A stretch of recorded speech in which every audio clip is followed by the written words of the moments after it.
Good morning.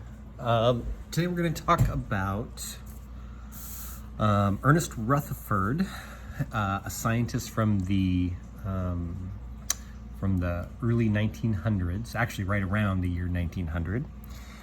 He was doing work with the atom, and scientists were trying to discover what the structure of the atom was.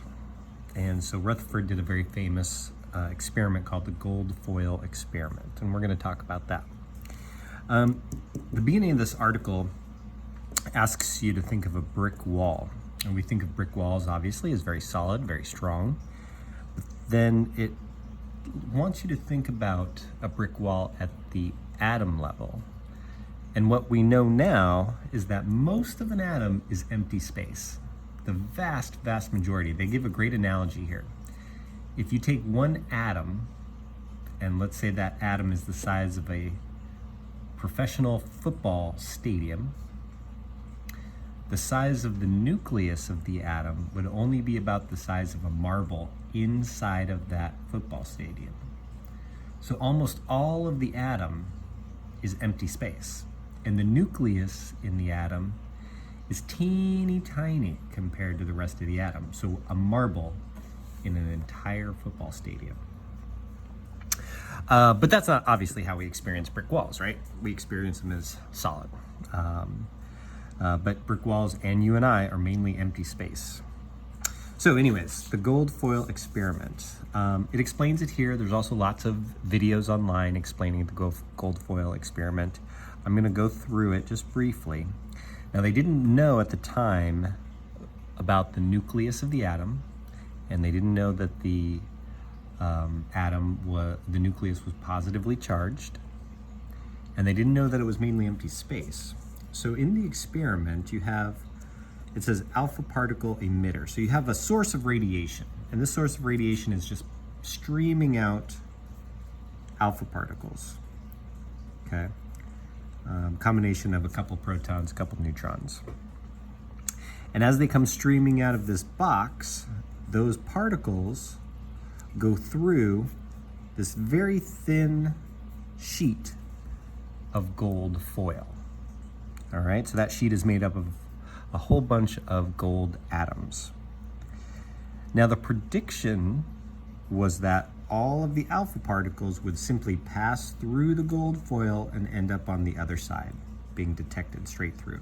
No deflection, no turning, no changing. But that's not what happened. What happened is most of the alpha particles went right through the gold foil to the other side. But many, or more than expected, many of the alpha particles were deflected off into different directions. That's what these other arrows are showing. And if we look at this, here's our atom.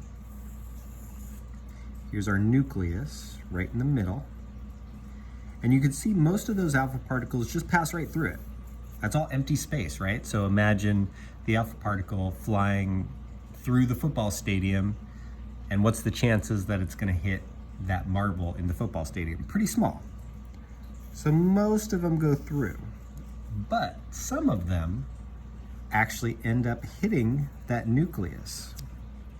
And when they hit that nucleus, they're deflected because the nucleus here is positively charged. And the alpha particles are also positively charged. So think of two magnets. If you get the positive end of two different magnets and you try and put them together, what happens?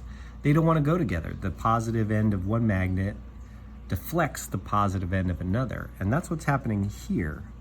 We have a positive nucleus, and those positive alpha particles bounce off that nucleus. They get deflected and start moving in a different direction.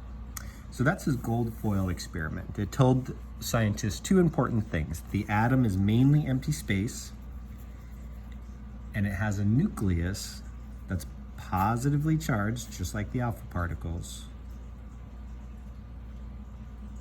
And the nucleus makes up most of the mass of the atom. All right, hope this helps. Remember, there's other videos and a good explanation in this article. Thanks.